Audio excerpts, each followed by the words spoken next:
nagtampo kasi ako kay Mr. CMT.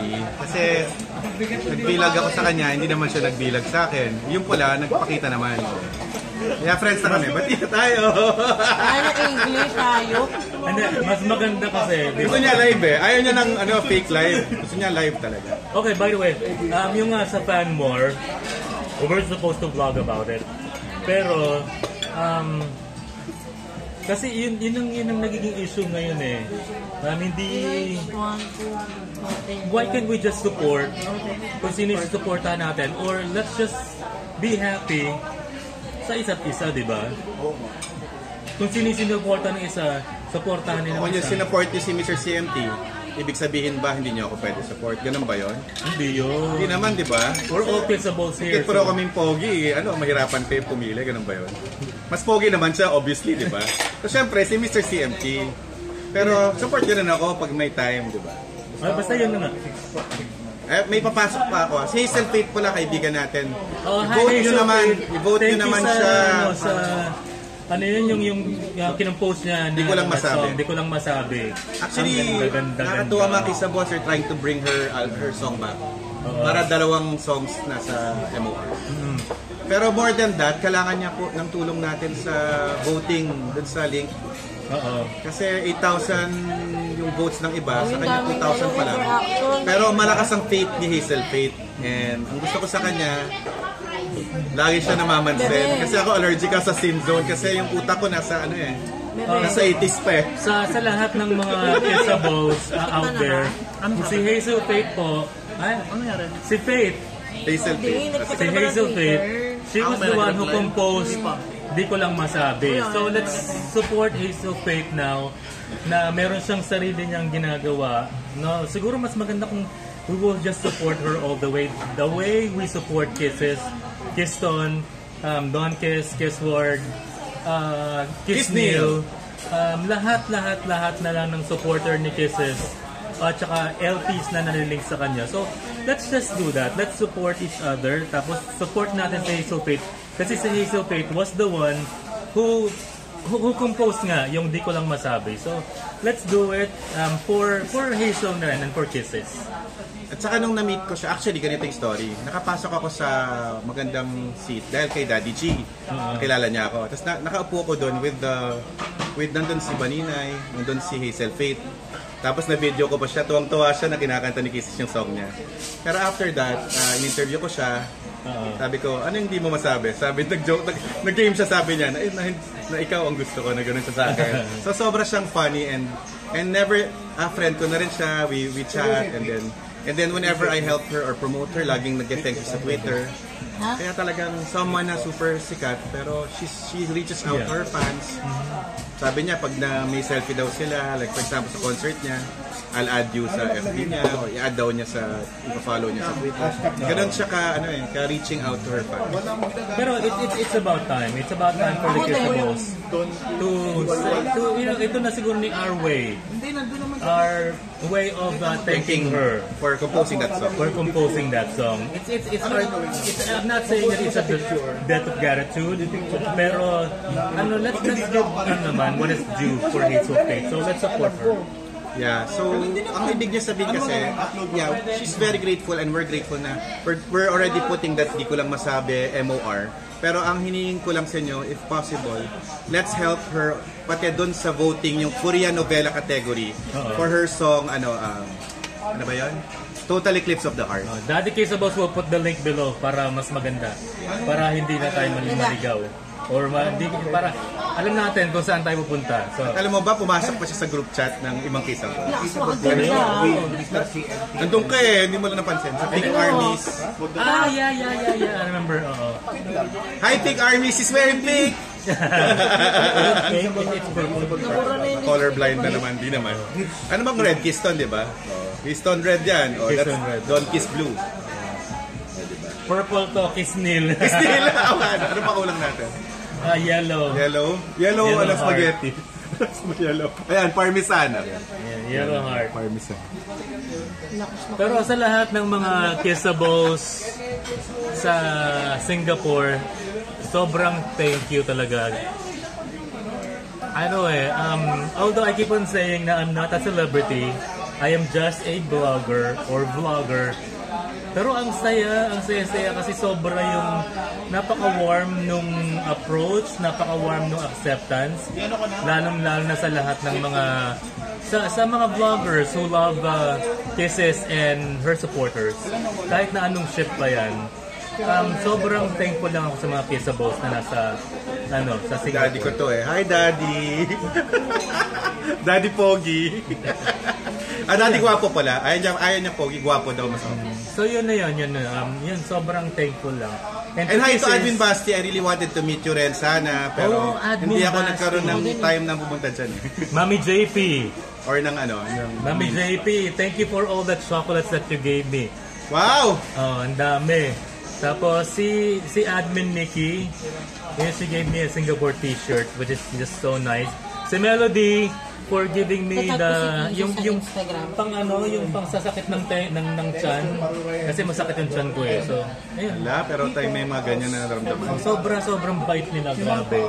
Sobrang supportive ng ako naman kasi, Kissables are my family kasi Twitter addict ako. Pero kaya medyo hindi na ako masyadong that active at the moment kasi medyo nagka-support ako ng OPM din. So mga iba-ibang OPM artist.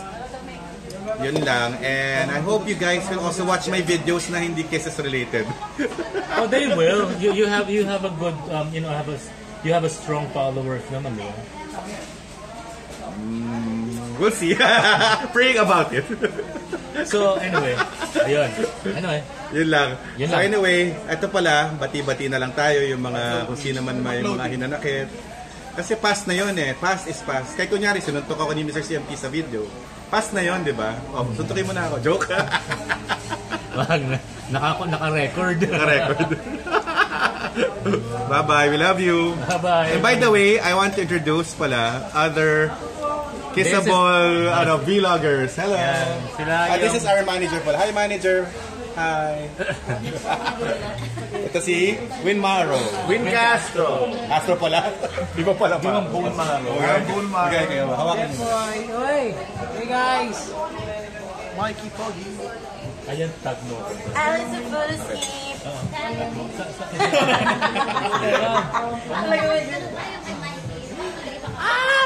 Kasi we're just eating naman.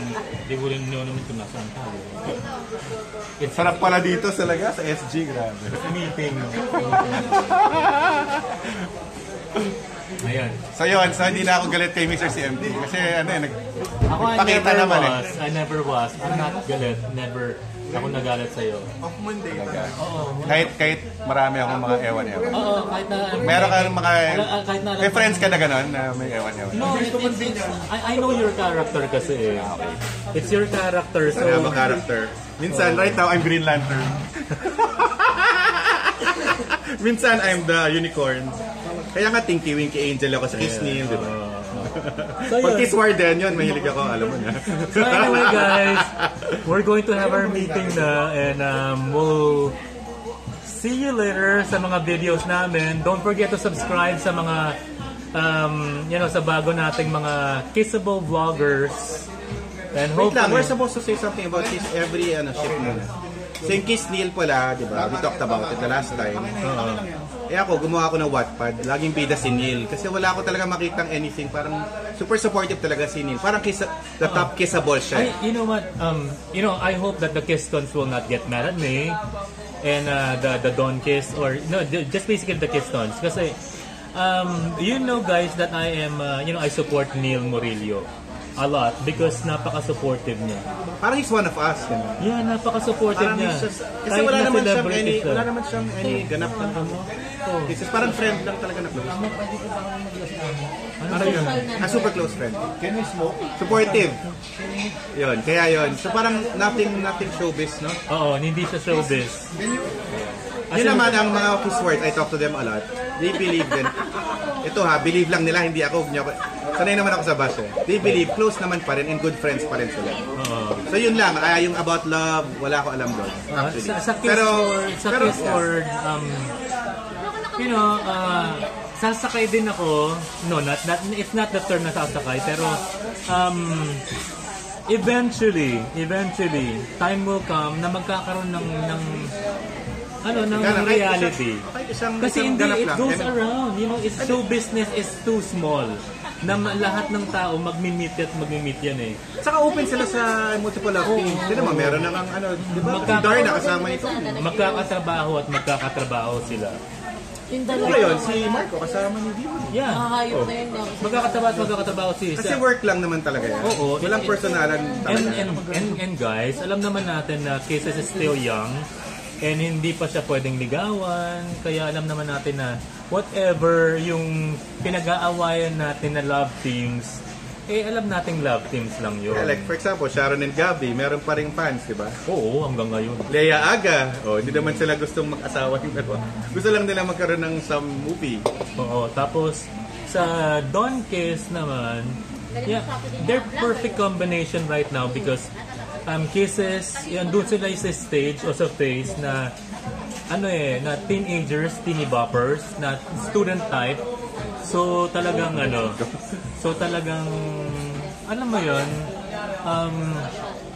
medyo sila yung natatama ngayon na combination pagdating sa mga movies, teleseries, because parang yung age bracket nila na andoon eh. At saka iba rin kasi yung character na dating ni Donnie. Para siyang lang yung pwede siyang kaya nga director siya sa isa. Parang mas kasi si Tony parang jockey type, yung parang sportsman. Di ba? Iba yun eh. The way I see it, si Donnie, siya yung the Prince Charming. Pwedeng nerdy type din. He can play the nerdy type. Yung tingin ko lang, siya yung Prince Charming type, tapos si Kisses yung queen or yung princess. Pagdating naman kay Tony, siya yung, ang tawag doon, yung Bad knight boy. in shining armor. Siya yung bad boy. Tingin ko sa kanya knight in shining armor. I know, rebel without a cause. Oo, parang ganon. Parang kasi, di ba, tapos he would sweep off yung, Kisses, parang ganon yung Kisses is the damsel in distress, tapos Tony is the strong guy, the knight in shining armor. Pero Kisses can be naman the one to save Donnie naman. Parang pwedeng ganong role. Pwede, di ba? Kasi Kisses is Kisses. We see her as, very malamya, very, parang Pero may fighter side siya sa concert niya. very soft, napaka-feminine, Pero may fighter side siya eh. Yeah. Ayan. Actually, fan na ako ni Kisses before pa. DVD. Talagang, sabi ko, ang gandang bata, nakaka-enig. Saka may moment din, sabi niya, Kuya, wait lang po 10 seconds, bigla magagano ng bangs. Parang Ako din eh. That's the reason why I like her. So too dearly. Alam mo kung bakit Ano yung dadar? Yung po, yung nasa contest na po sila, yung nomination. Oo. Now, I'm ready. Tak, going down. Ayan. Alam ko, yung nilaklik pa So lang. yun, siya. Alam mo kung ba't gusto ko Kiss Ward? It's really the fans eh. Sobrang babait ng Kiss Ward Kiss fans. Ward, oo, they are. And they don't fight. They're so nice to me rin. They're so nice. I met them sa Singapore. Sobrang babait ng mga Kiss Ward. Saka ang dami nila talaga. Oo. Sobrang dami. Sobrang babait. Yung Don Kiss naman, kaya minsan nag-react lang ako kasi bago lang sila eh. Di ba hindi naman in-expect magkakaroon ng ganap yung Don Kiss? Oo. Hindi naman expected na magkakaroon ng walwan. Hindi rin expected magka-playoffs. Oo. So parang kaya medyo as a father, as daddy Kiss sa boss, medyo naging protective lang din ako sa kanya. Dadari. Yun lang. Kaya sana, bati-bati na tayo ha. Walang away. Away dapat. Let's kami, happy-happy. Let's just support their careers. Ganun. Yeah, bye-bye. Bye-bye.